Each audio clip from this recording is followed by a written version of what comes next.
Hello everyone, welcome back to my YouTube channel. आज हम advertising का न्यू चैप्टर स्टार्ट करने जा रहे हैं। चैप्टर नेम है आपके पास advertising process and overview.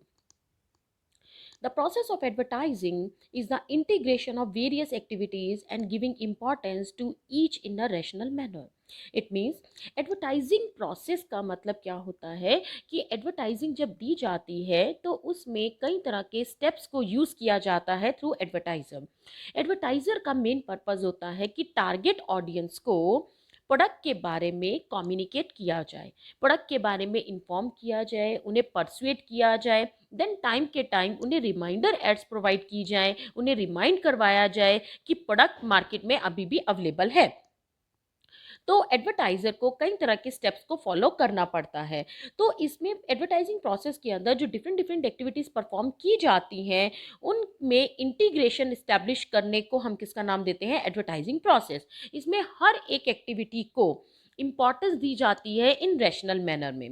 Then जितनी भी एक्टिविटीज़ इसके अंदर परफॉर्म की जाती हैं वो सारी की सारी एक्टिविटीज़ कम्युनिकेशन पर बेस्ड होती हैं। एक जो एडवर्टाइजर है वो कम्युनिकेशन के बिहाफ पर ही टारगेट ऑडियंस को इन्फ्लुएंस करता है, उन्हें मोटिवेट करता है। इसके अंदर कई तरह की एक्टिविटीज़ इंक्लूड की जाती हैं, लाइक कस्टमर के बिहेवियर को स्टडी किया जाता है, मार्केट के एनवायरनमेंट को स्टडी किया जाता है, आपका एडवर्टाइजिंग देने का क्या पर्पस है, क्या ऑब्जेक्टिव है, या आपने एड कॉपी कैसे बनानी है, इन सारे के सारी एक्टिविटीज़ को स्टडी किया जाता है। तो अगर हम ये चाहते हैं कि जो एडवर्टीजमेंट दी जा रही है उसका हमें बेस्ट टू बेस्ट रिजल्ट मिले तो हमें एडवर्टाइजिंग प्रोसेस को स्टेप बाय स्टेप फॉलो करना जरूरी है। फिलिप कॉटलर के अकॉर्डिंगली एडवर्टाइजिंग प्रोसेस के लिए 5 एम्स को दिया गया है। वो 5 एम्स आपके पास कौन कौन से होते हैं? Mission, money, message, media and measurement. It means जो मिशन मिशन का मतलब होता है कि आप जो एडवर्टीजमेंट दे रहे हैं, एडवर्टीजमेंट देने का ऑब्जेक्टिव क्या है, किस लिए हम एडवर्टीजमेंट को दे रहे हैं। तो मिशन आपका कुछ भी हो सकता है, जैसे आप कस्टमर को मोटिवेट करना चाहते हैं, या कस्टमर को जस्ट कम्युनिकेशन के थ्रू हम कस्टमर को जस्ट इन्फॉर्म करना चाहते हैं, उन्हें रिमाइंड करवाना चाहते हैं, या इन्फोर्स करना चाहते हैं। तो जो भी हमारा पर्पस है, हमें पहले अपना पर्पस क्लियर होना चाहिए, हमें अपना मिशन क्लियर होना चाहिए कि हम एडवर्टीजमेंट किस पर्पस के लिए देना चाहते हैं। सेकेंड पॉइंट है आपके पास मैसेज। मैसेज का मतलब होता है what is the main message, यानी कि आपने जो कम्युनिकेशन करना है, यानी कि जो आप कस्टमर को इंफॉर्मेशन प्रोवाइड करना चाहते हैं उसमें आपका मेन मैसेज क्या है। आपको वो सारी की सारी पहले से प्लानिंग करनी पड़ती है कि आप कस्टमर तक क्या मैसेज कन्वे करना चाहते हैं। वो होता है आपके पास मैसेज। थर्ड पॉइंट है आपके पास मनी। मनी का मतलब होता है कि जो एडवर्टीजमेंट देनी है उसके लिए आपका बजट कितने का है। इट मीन्स एडवर्टाइजिंग बजट कितने का है, आप उसमें आप एडवर्टाइजिंग के ऊपर कितना टोटल खर्चा करना चाहते हैं, यानी कि ऑल ओवर एडवर्टाइजिंग के लिए जितनी भी एक्टिविटीज परफॉर्म की जाएंगी उसके लिए आपका टोटल बजट कितने का है, टोटल एक्सपेंसेस आप कितने का करना चाहते हैं। नेक्स्ट पॉइंट है आपके पास मीडिया।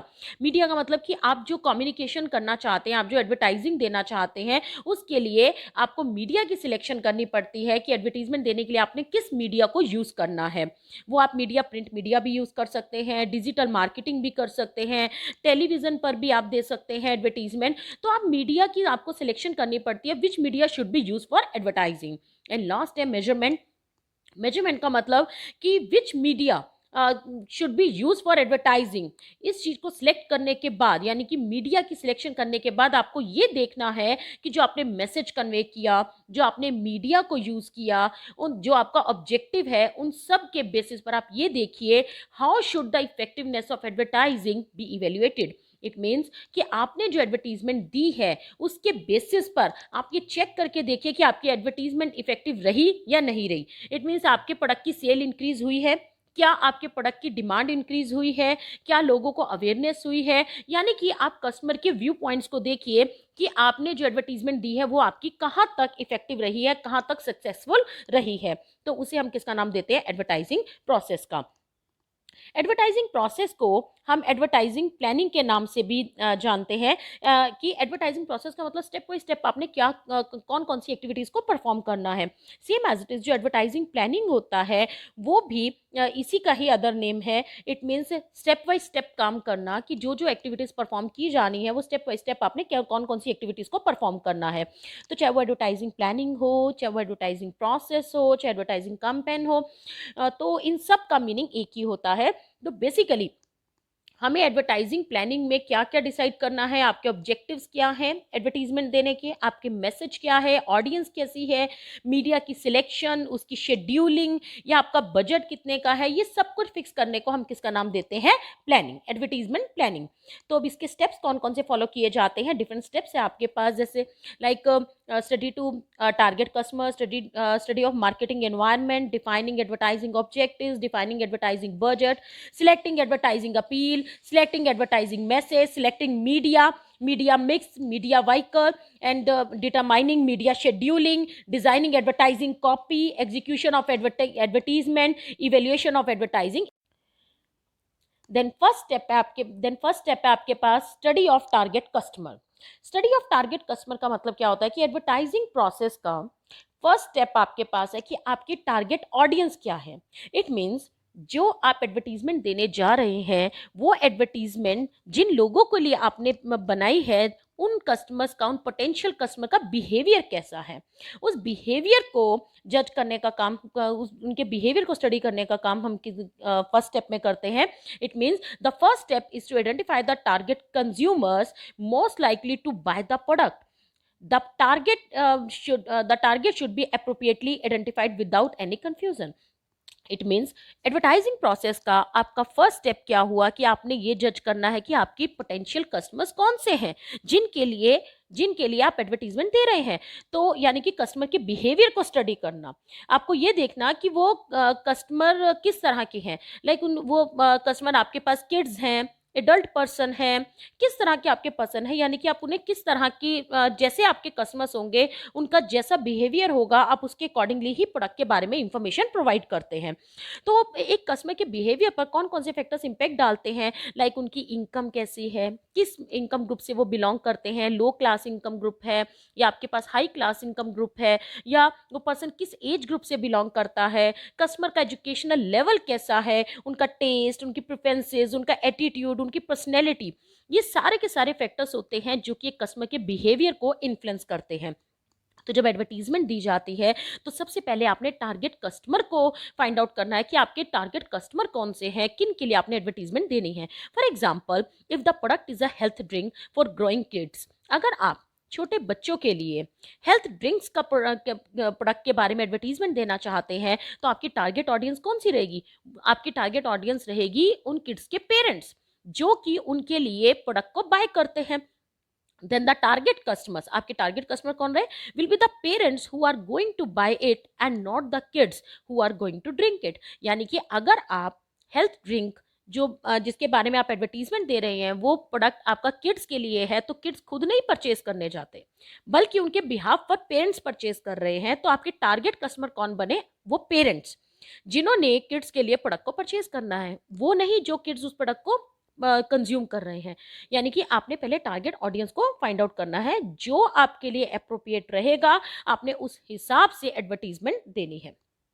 नेक्स्ट सेकंड पॉइंट है मार्केटिंग एनवायरनमेंट। कस्टमर को फाइंड आउट करने के बाद आपने मार्केटिंग एनवायरनमेंट को स्टडी करना है, यानी कि सेकंड स्टेप के अंदर आपके पास आता है study of marketing environment. It means the marketing environment क्या चीज़ होती है, marketing environment. The marketing environment refers to all internal and external factors which directly और indirectly influence the organisation decision related to marketing activities. It means जो marketing environment होता है उसके अंदर कई तरह के इंटरनल एंड एक्सटर्नल फैक्टर्स आ जाते हैं जो कि हमारी ऑर्गेनाइजेशन के अंदर मार्केटिंग डिसीजन जो लिए जाते हैं उन्हें डायरेक्टली और इनडायरेक्टली किसी भी तरह से इन्फ्लुएंस करते हैं। ये एनवायरनमेंट आपके पास टू टाइप्स के होते हैं, micro environment and macro environment. या आप कह सकते हैं माइक्रो लेवल का मतलब स्मॉल लेवल एंड मैक्रो का मतलब लार्ज स्केल पर जब हम बात करते हैं तो इसी में आपके पास इंटरनल और एक्सटर्नल कंपोनेंट्स आ जाते हैं। इंटरनल एनवायरनमेंट के अंदर हम ये कह सकते हैं जो कि आपके लिए कंट्रोलेबल होते हैं, यानी कि इसके अंदर वो फैक्टर्स आते हैं जिन्हें आप टोटली कंट्रोल कर सकते हैं। और जो एक्सटर्नल फैक्टर्स आते हैं, एक्सटर्नल फैक्टर्स आपके पास वो फैक्टर्स होते हैं जो आपके लिए टोटली अनकंट्रोलेबल है। उनमें आप चेंजेस नहीं लेकर आ सकते, लेकिन उसके अकॉर्डिंगली आपको अपने बिजनेस की पॉलिसीज के अंदर, अपनी मार्केटिंग की पॉलिसीज के अंदर चेंजेस लेकर आने पड़ते हैं। अगर हम इंटरनल फैक्टर्स की बात करते हैं, इंटरनल एनवायरनमेंट की बात करते हैं, तो इंटरनल फैक्टर्स के अंदर या इंटरनल एनवायरनमेंट के अंदर जो हमारे लिए टोटली कंट्रोलेबल है, उसके अंदर हमारे पास किस तरह के फैक्टर्स आते हैं। प्रोडक्ट का प्राइस, यानी कि कह सकते हैं हम प्रोडक्ट हो गया, प्रोडक्ट का प्राइस, प्लेस, ब्रांड, पैकेजिंग, ये हमारे लिए इंटरनल कंपोनेंट्स होते हैं। बट अगर हम एक्सटर्नल कंपोनेंट की बात करते हैं जो हमारे लिए बिल्कुल अनकंट्रोलेबल होते हैं, जिनमें हम चेंज तो नहीं कर सकते, लेकिन अगर एक्सटर्नल एनवायरनमेंट को हम स्टडी ना करें तो उसका हमारी बिजनेस की मार्केटिंग एक्टिविटीज के ऊपर इम्पैक्ट पड़ता है। तो वो एक्सटर्नल कंपोनेंट के अंदर हमारे पास कौन कौन से फैक्टर्स आते हैं, economic environment, socio culture environment या demographic environment, competition, legal and political environment, global environment, ये सब हमारे पास किसके अंदर कवर होता है, एक्सटर्नल एनवायरनमेंट के अंदर। नेक्स्ट थर्ड पॉइंट आता है आपके पास defining the objective. Third step में आपके पास है कि नेक्स्ट स्टेप के अंदर आपने ये देखना है कि एडवर्टाइजिंग जो दी जा रही है उसका ऑब्जेक्टिव क्या है, किस पर्पस के लिए एडवर्टीजमेंट दी जा रही है, तो उसके हिसाब से आप एडवर्टीजमेंट देंगे। जैसे हर बिजनेस का अपना एक ऑब्जेक्टिव है कि आप किस लिए एडवर्टीजमेंट देना चाहते हैं। आपको पहले अपना जो ऑब्जेक्टिव है वो वेल डिफाइंड होना चाहिए, तभी हम उसके हिसाब से एक्चुअल परफॉर्मेंस को कंपेयर कर सकते हैं। आप प्रोडक्ट की सेल को इंक्रीज करना चाहते हैं या आप कस्टमर को कम्युनिकेट करना चाहते हैं। आपको पहले अपने जो मार्केटिंग एक्टिविटीज के दौरान जो हम एडवर्टीजमेंट दे रहे हैं उसका ऑब्जेक्टिव क्लियर होना चाहिए। आप प्रोडक्ट की डिमांड इंक्रीज करना चाहते हैं, अपने प्रोडक्ट की ब्रांड प्रेफरेंसेस या ब्रांड लॉयल्टी, ब्रांड इमेज या गुडविल, कोई भी आपका ऑब्जेक्टिव हो सकता है जिसे आप इंक्रीज करना चाहते हैं। या ये भी हो सकता है कि आप कंपटीशन को फेस करने के लिए एडवर्टीजमेंट देना चाहते हैं। तो जो भी आपका टारगेट है, जो भी आपका ऑब्जेक्टिव है, आपने उसे पहले डिफाइन करना है। नेक्स्ट आपके पास है फोर्थ स्टेप के अंदर determining advertising budget. Fourth step के अंदर ये देखा जाता है कि आपका एडवर्टाइजिंग का बजट क्या है। And advertising budget is an estimate of a company's promotional expenditures over a certain time period। यानी कि जो एडवर्टाइजिंग बजट होता है वो एडवर्टाइजिंग बजट का मतलब होता है कि आपने एक पर्टिकुलर टाइम पीरियड के अंदर एडवर्टाइजिंग के ऊपर कितने एक्सपेंडिचर्स खर्च करने हैं, यानी कि कितने एक्सपेंडिचर्स आपने करने हैं, तो वो पहले से प्री डिसाइडेड होता है। तो और साथ के साथ आपको ये भी देखना है कि जो एडवर्टाइजिंग बजट हम कैसे बनाएं। एडवर्टाइजिंग बजट बनाने के लिए जो हमने डिसीजन लेना होता है उसके मेन मेथड्स कौन कौन से होते हैं। एडवर्टाइजिंग बजट के अंदर जो एडवर्टाइजिंग के लिए हमने एक्सपेंडिचर्स करने हैं वो फिक्स करने के लिए हम डिफरेंट मेथड यूज कर सकते हैं, percentage of sales method, affordable method, competitive party method, objective and task method. तो परसेंटेज ऑफ सेल्स मेथड का मतलब होता है कि जो एडवर्टीजमेंट पर हमने खर्चा करना है, जो एक्सपेंसेस करने हैं, वो हम सेल के बेसिस पर अंदाजा लगाते हैं कि हमने एक पर्टिकुलर परसेंटेज, जितनी सेल है, सेल की एक फिक्स परसेंटेज हमने एडवर्टीजमेंट पर एक्सपेंड करनी है। नेक्स्ट सेकंड है अफोर्डेबल मेथड। अफोर्डेबल मेथड का मतलब होता है कि इसमें ये देखा जाता है कि हमने जो एडवर्टीजमेंट करनी है उस पर जो एक्सपेंस किया जाएगा वो क्या एडवर्टाइजर अफोर्ड कर सकता है, क्या एडवर्टाइजर के पास उतने फंड्स अवेलेबल हैं, जितने फंड्स अवेलेबल होंगे, जितने वो अफोर्ड कर सकता है, उतने एक्सपेंसेस किए जाएंगे। नेक्स्ट थर्ड पॉइंट है competitive party method. Competitive party method का मतलब कॉम्पिटिटर को देखिए कि कॉम्पिटिटर कितने एक्सपेंस कर रहा है एडवर्टीजमेंट पर, जितने एक्सपेंसेस वो कर रहा है उसी के बेसिस पर आप अपना एडवर्टीजमेंट का बजट फिक्स करते हैं। फोर्थ स्टेप है आपके पास objectives and task method. Objective and task method का मतलब कि आप ये डिसाइड कीजिए कि एक्चुअल में आपका ऑब्जेक्टिव क्या है। अगर आप अपने ऑब्जेक्टिव को अचीव करना चाहते हैं तो आपको कितने एक्सपेंस करने पड़ेंगे, उसके लिए आपको कितनी कॉस्ट बियर करनी पड़ेगी, आप ऑब्जेक्टिव्स के हिसाब से फिक्स करते हैं। नेक्स्ट फिफ्थ स्टेप है आपके पास सिलेक्टिंग एडवर्टाइजिंग अपील का मतलब क्या होता है कि अपील का मतलब कि एडवर्टाइजर का पर्पस है कस्टमर को अट्रैक्ट करना, उनकी अटेंशन को अट्रैक्ट करना और साथ के साथ उन्हें कम्युनिकेट करना मैसेज, ताकि उन्हें हमारे प्रोडक्ट के बारे में पता चल सके और इस ढंग से इन्फ्लुएंस करना, इस ढंग से उन्हें मैसेज कम्युनिकेट करना ताकि हम कस्टमर की नीड्स और डिजायर को सेटिस्फाई कर सके। तो उसके लिए advertising appeals refers to the approach used to attract the attention of customers or to influence their feeling towards brand, product और सर्विसेज। एडवर्टाइजिंग अपील का मतलब क्या हुआ कि कस्टमर को अट्रैक्ट करने के लिए और उन्हें उनकी फीलिंग्स को इन्फ्लुएंस करने के लिए हम अपील को यूज करते हैं। तो जो अपील होती है वो आपके पास कई कई तरह की अपील्स होती हैं। बेसिकली हम दो तरह की अपील्स को यूज करते हैं। First is rational and second is emotional. Rational का मतलब कि आपका जो फोकस रहेगा, एडवर्टाइजर का जो मेन फोकस रहेगा वो प्रोडक्ट की बेनिफिट्स के बारे में, प्रोडक्ट की फीचर्स के बारे में, क्योंकि वो पर्सनल रैशनल है। रैशनल अपील का मतलब कि प्रोडक्ट की क्वालिटी कैसी है, उसकी ड्यूरेबिलिटी कैसी है, वो प्रोडक्ट आपके लिए इफेक्टिव कैसे रहेगा, उस प्रोडक्ट की परफॉर्मेंस कैसी है, आपकी हेल्थ के लिए, या प्राइस आपको कैसे फेवरेबल रहेगा। तो इस तरह की, यानी कि प्रोडक्ट में क्या क्या आपको बेनिफिट्स मिल रहे हैं, इस तरह की अपील जो यूज की जाती है उसे हम रैशनल अपील का नाम देते हैं। और सेकंड है इमोशनल अपील। इमोशनल अपील का मतलब होता है कि कस्टमर की साइकोलॉजिकल नीड्स को सेटिस्फाई करना। इट मींस उसकी फीलिंग्स को जज करना, उसकी फीलिंग्स के हिसाब से प्रोडक्ट के बारे में इंफॉर्मेशन प्रोवाइड करना। जैसे प्रोडक्ट को परचेज करते हुए आप कितने सेफ रहेंगे, एक प्राइड फील करेंगे, आपका स्टैंडर्ड लिविंग इंक्रीज हो जाएगा, आप कंफर्ट फील करेंगे, इस तरह के, या प्लेजर, अचीवमेंट, इस टाइप की जो अपील्स यूज की जाती है उसे हम किसका नाम देते हैं, emotional appeals. Next step number 6 है आपके पास selecting advertising message. Advertising appeal को सिलेक्ट कर लेने के बाद नेक्स्ट स्टेप के अंदर आता है कि आपने ये डिसाइड करना है कि आपने मैसेज क्या देना है।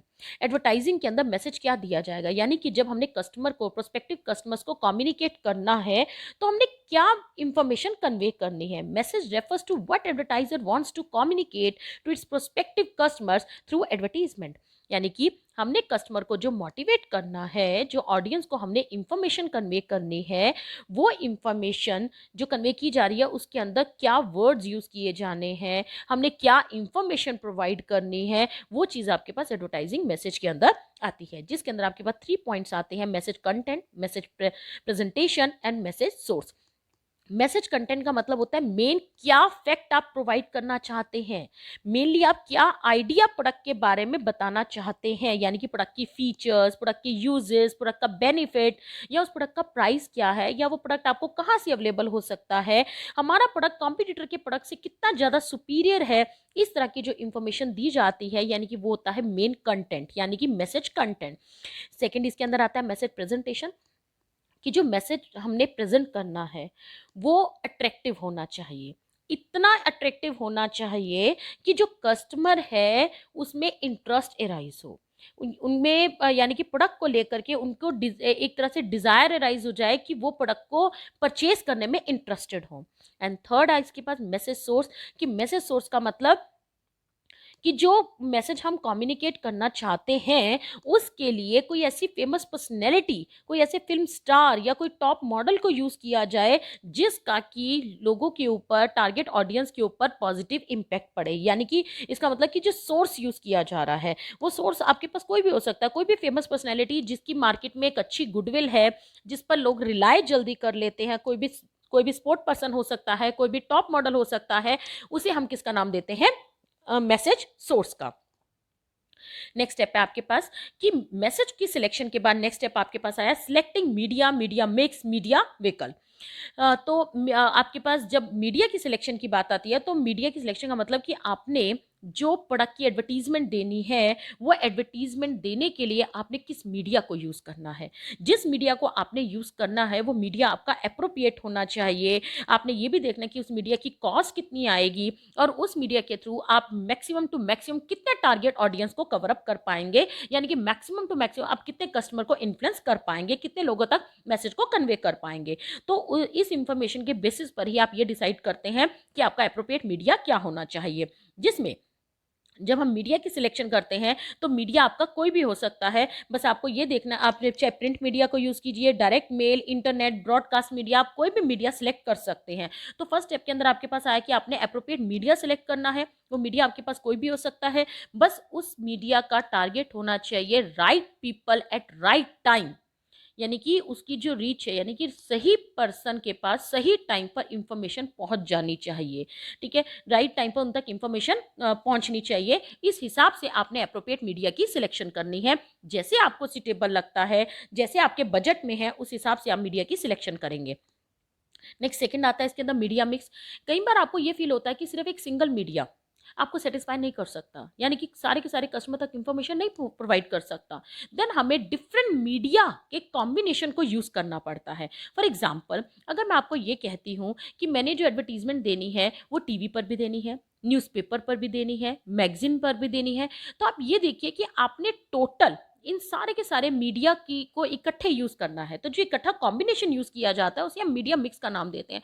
तो आप ये देखना है कि जो एक्सपेंसेस आपने टोटल करने हैं उनमें से कितने एक्सपेंसेस टेलीविज़न पर किए जाएंगे, उनमें उन अमाउंट में से कितना अमाउंट हम न्यूज़पेपर पर खर्च करेंगे, या उनमें से कितना अमाउंट हम मैगजीन्स पर खर्च करेंगे। तो डिफरेंट जो मीडियाज़ को यूज़ किया जाता है, डिफरेंट डिफरेंट जो कॉम्बिनेशन यूज़ है, उसका जो कॉम्बिनेशन यूज़ किया जाता है उसे हम मार्केटिंग मिक्स का नाम देते हैं।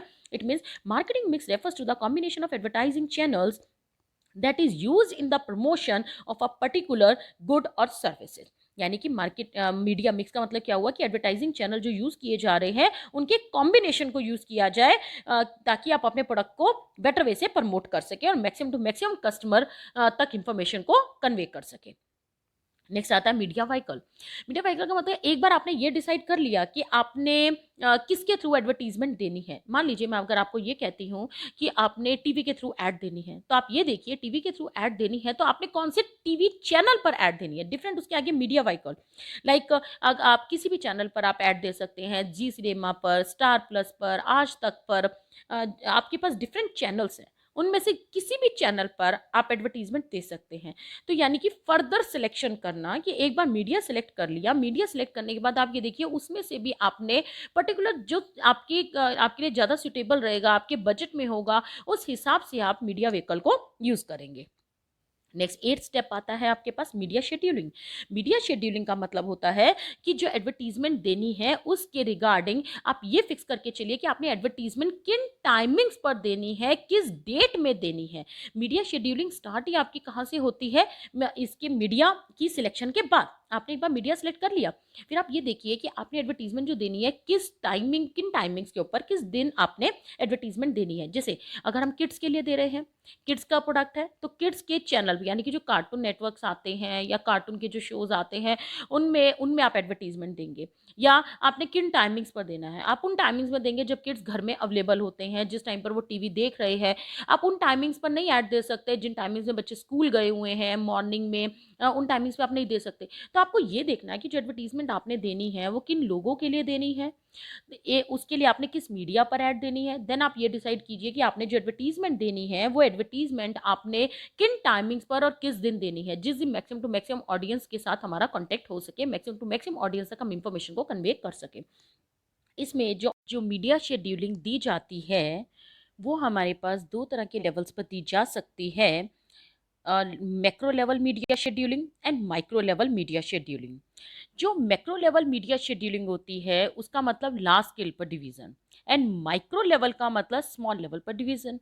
तो सबसे पहले हम क्या करते हैं, जो मीडिया शेड्यूलिंग फिक्स की जाती है सबसे पहले हम मैक्रो लेवल की मीडिया शेड्यूलिंग को फिक्स करते हैं, जिसमें पूरे साल भर में, पूरे ईयर में हमने जितना भी एडवर्टाइजिंग बजट फिक्स किया है उस एडवर्टाइजिंग बजट के बेसिस पर जितने भी एक्सपेंसेस किए जाने हैं उसे हम पर मंथ के बेसिस पर हम उसका डिवीज़न कर देते हैं कि हमने एवरी मंथ टोटल कितने एक्सपेंडिचर्स करने हैं। उसके लिए जो लेवल फिक्स किया जाता है उसका मतलब मैक्रो लेवल मीडिया शेड्यूलिंग। और जो मंथली वाइज हम फिक्स करते हैं, यानी कि हमने पूरे साल में से पर मंथ पर जितना एक्सपेंडिचर करना है that is called macro level. And per month में हमने जो एक्सपेंडिचर्स करने हैं उन एक्सपेंडिचर्स में भी हमने पर डे के हिसाब से कितनी बार एक्सपेंडिचर करना है, या मंथ में भी हमने कब कब ऐड देनी है, किन टाइमिंग्स पर ऐड देनी है, कितने टाइम्स हमने ऐड देनी है, वो जो डिसीजन लिया जाता है वो आपके पास आता है माइक्रो लेवल का। फॉर एग्जाम्पल, अगर मैं ये कहती हूँ कि जो आपके जो सीजनल प्रोडक्ट है, सीजनल प्रोडक्ट अगर हमारे कहने का मतलब कुछ मंथ आपके प्रोडक्ट सेल होते हैं, बाकी मंथ आपके प्रोडक्ट सेल नहीं होते, तो उस टाइम पर पूरे साल भर के बजट के बेसिस पर हम ये देख लेते हैं कि पूरे साल भर में हमने, पूरे ईयर में से हमने किन मंथ्स में एडवर्टीजमेंट ज़्यादा देनी है और किन मंथ्स में हमने एडवर्टीजमेंट कम देनी है। जब हमारा प्रोडक्ट डिमांड में है, जब सीजनल प्रोडक्ट है, यानी कि जिस टाइम पर सेल ज़्यादा हो रही है उस टाइम पर हम एडवर्टीजमेंट ज़्यादा देते हैं, और जिन मंथ्स में डिमांड कम है उन मंथ्स में एडवर्टीजमेंट के ऊपर कम खर्च किया जाता है। तो यहाँ पर जो हमने डिवीज़न किया वो हमने पूरे साल को मंथ्स में डिवाइड किया। तो ये जो डिवीज़न हुआ, जब हमने पूरे ईयर को विभिन्न मंथ्स के अकॉर्डिंगली डिवीज़न दिया है कि हमने पर मंथ के हिसाब से कितना एक्सपेंडिचर करना है, that is called macro level media scheduling. और एक बार हमने डिसाइड कर लिया कि पर मंथ में हमने कितना एक्सपेंडिचर करना है, देन फिर ये देखा जाता है कि मंथ में भी हमने किन किन डेज पर एक्सपेंडिचर करने हैं और कितना एक्सपेंडिचर करना है। एडवर्टीजमेंट देनी है तो कितनी बार हमने पर मंथ में, यानी कि एक ही मंथ में कि हमने कितनी बार एडवर्टीजमेंट देनी है, कितनी उसकी फ्रिक्वेंसी क्या रहेगी, किन टाइमिंग्स पर हमने ऐड देनी है। हमने ऐड ऐसे देनी है जब वो कस्टमर जो है वो फ्री टाइम हो उनका और वो सुनने में या एडवर्टीजमेंट पढ़ने में इंटरेस्टेड हो। That is called micro level media scheduling. Next step है आपके पास डिजाइनिंग एडवर्टाइजिंग कॉपी। एक बार मीडिया शेड्यूलिंग फिक्स कर लेने के बाद नेक्स्ट स्टेप आता है आपके पास advertising copy. Advertising copy, an advertising copy is all the written or spoken matter in an advertisement expressed in words or sentences and figures designed to convey the desired message to the target consumers. It means जो advertising copy बनाई जाती है, advertising copy जब हम बनाते हैं तो उसके अंदर बेसिकली ये देखा जाता है कि हमने किन वर्ड्स को यूज़ करना है, किन पिक्चर्स को यूज़ करना है, या कौन से यानी कि उसका डिज़ाइन कैसा होना चाहिए। अगर हम कोई डेटा यूज़ कर रहे हैं तो वो डेटा कैसा आपने यूज़ करना है, या जो एक एडवर्टीजमेंट कॉपी बनाई जा रही है वो देखने में कैसे लग रही है, हमने कोई डायग्राम यूज़ करना है तो कैसे यूज़ करना है, उसके हेडिंग्स कैसे होने चाहिए, उसके सब हेडिंग्स कैसे होने चाहिए, या हम ये कह सकते हैं कि अगर हमने कोई स्लोगन यूज़ करना है तो किस टाइप का स्लोगन यूज़ करेंगे। इस तरह की जो डिज़ाइनिंग की जाती है उसे हम नाम देते हैं एडवर्टाइजिंग कॉपी का। इट मीन्स कि अगर हम कोई प्रोडक्ट के बारे में एडवर्टीजमेंट दे रहे हैं तो वो देखने में इम्प्रेसिव होना चाहिए। तो एडवर्टाइजिंग कॉपी को हमने इतना इम्प्रेसिव बनाना है कि वो कस्टमर को अट्रैक्ट करे, चाहे उसके अंदर ब्रांड नेम को हाईलाइट कीजिए, एडवर्टाइजर का नेम, उसका एड्रेस या कोई लोगो या कोई स्लोगन इस ढंग से आपने प्रेजेंट करने हैं कि वो अपीलिंग हो, वो कस्टमर को अट्रैक्ट करे और वो प्रोडक्ट के बारे में इंफॉर्मेशन भी प्रोवाइड करे। यानी कि जो प्रोडक्ट के बारे में जो इंफॉर्मेशन प्रोवाइड की जा रही है, जो ऐड दी जा रही है, वो ऐड आपकी informative and educative and motivating हर तरह से इंप्रेसिव होनी चाहिए। चाहे आप उसके अंदर कोई स्लोगन यूज़ कर सकते हैं जो म्यूजिकल हो और आपको यानी कस्टमर के ऊपर एक इमेज डाले, यानी कि कस्टमर को अट्रैक्ट करे। इस ढंग से एडवर्टाइजिंग कॉपी बनाई जाती है। तो इसके अंदर आप ये कह सकते हैं, for example in print media advertising copy के अंदर हम क्या देखते हैं, हेडलाइंस कैसी होनी चाहिए, हेडिंग्स कैसे होने चाहिए, सब हेडिंग्स कैसे होनी चाहिए, उसके अंदर जो मेन पार्ट दिया जाएगा वो कैसे आपने देना है, स्लोगन कैसे यूज़ करना है, ब्रांड नेम कैसे यूज़ करना है, ये सब प्रिंट मीडिया के अंदर आ जाता है। तो आपको ये डिसाइड करना है कि एडवर्टाइजिंग कॉपी की डिज़ाइनिंग कैसी होनी चाहिए। नेक्स्ट पॉइंट है एग्जीक्यूशन ऑफ एडवर्टाइजिंग। जब सब कुछ फिक्स कर लिया गया तो नेक्स्ट स्टेप आता है उस जो हमने एडवर्टीजमेंट के बारे में डिसाइड किया है उस एडवर्टीजमेंट को एग्जीक्यूट कर दिया जाए, यानी कि फाइनली उसको इम्प्लीमेंट कर दिया जाए कि आपने जिस टाइम पर डिसाइड किया उस दिन पर आप उन टाइमिंग्स पर उस प्लेस पर एडवर्टीजमेंट शो ऑफ कीजिए, यानी कि उस एडवर्टीजमेंट को दिखाइए ताकि आपकी जो आपने प्लानिंग की थी उसके अकॉर्डिंगली आपका टारगेट अचीव हो सके। Finally the advertise is released with the perfect creation, perfect placement and perfect timing in the market। यानी कि आपने टाइमिंग पूरे करेक्ट टाइम के ऊपर जो प्री डिसाइड था उसके हिसाब से एडवर्टीजमेंट को एग्जीक्यूट कर देना है। लास्ट पॉइंट है 11th step evaluation of advertising effectiveness. अब सिर्फ एडवर्टाइजिंग कर देने से, एडवर्टीजमेंट को इम्प्लीमेंट कर देने से आपका एडवर्टीजमेंट का प्रोसेस कंप्लीट नहीं होता, बल्कि हमें ये भी चेक करना पड़ता है कि उसकी इफेक्टिवनेस क्या रही, उसको इवेल्युएट किया जाए कि अब तक जो हमने एडवर्टीजमेंट के बारे में एक टारगेट फिक्स किया था, हमारा एक ऑब्जेक्टिव था कि हम सेल को इंक्रीज करना चाहते हैं, हम कस्टमर को परसुएट करना चाहते हैं, जो भी हमारा टारगेट था जिसके लिए हम एडवर्टीजमेंट दे रहे थे, क्या वो हमारा टारगेट अचीव हुआ? क्या जो हमने एक्सपेंस किए हैं वो एक्सपेंसेस आपके वेस्ट तो नहीं चले गए? कि जो जिस टारगेट के लिए हम एडवर्टीजमेंट दे रहे हैं क्या हमारा वो टारगेट पूरा हुआ है या नहीं हुआ? इसे इवेल्युएट करने को हम किसका नाम देते हैं, इवेल्यूशन ऑफ एडवर्टाइजिंग इफेक्टिवनेस। इसमें यह भी चेक किया जाता है कि जो हमारा टारगेट था उसके अकॉर्डिंगली परफॉर्मेंस आई है या नहीं आई। अगर हम उसके अकॉर्डिंगली परफॉर्मेंस नहीं अचीव कर पाए तो उसकी क्या डेविएशन है, यानी कि हमारा टारगेट अगर अचीव नहीं हो पाया तो उसके अंदर कहाँ पर डेविएशन रहे, तो उन डेविएशंस को करेक्ट करने की कोशिश की जाती है। उसके अंदर हम ये देखते हैं कि उसकी इफेक्टिवनेस कैसी रही है। ये इफेक्टिवनेस आपकी जो जब जिस टाइम पर हम चेक करते हैं उसे उसके अंदर उनके वीक पॉइंट्स को, यानी कि जब हमारा टारगेट पूरा अचीव नहीं हो पाता तो हम वीक पॉइंट्स को फाइंड आउट करते हैं और उन वीक पॉइंट्स के अंदर उसे करेक्ट करने की कोशिश की जाती है ताकि फ्यूचर में ऐसी प्रॉब्लम से राइज ना हो। तो उसे हम किसका नाम देते हैं, इवेल्यूशन ऑफ एडवर्टाइजिंग इफेक्टिवनेस। यहाँ तक आपका प्रोसेस ऑफ एडवर्टाइजिंग प्रोसेस जो है वो आपका कंप्लीट हो जाता है। इसके बाद एक छोटा सा टॉपिक है एडवर्टाइजिंग स्ट्रेटजी कि इसका मतलब क्या होता है।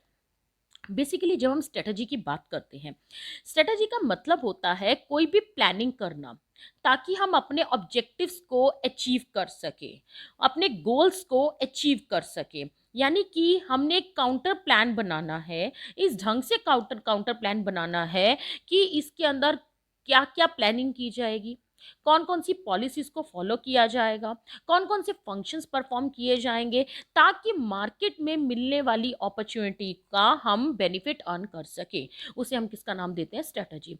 तो एडवर्टाइजिंग के अंदर भी स्ट्रेटजी का मेन रोल होता है। And advertising strategy is a plan to reach and persuade a customer to buy a product और सर्विसेज। एडवर्टाइजिंग एजेंसी क्या है, एक तरह का प्लान। किस तरह का प्लान, ताकि हम कस्टमर तक पहुंच सके, उन्हें परसुएट कर सकें, उन्हें मोटिवेट कर सकें। ठीक है, ये हमारा टारगेट है। और स्ट्रेटजी का मतलब your strategies of advertising require creative thinking and testing.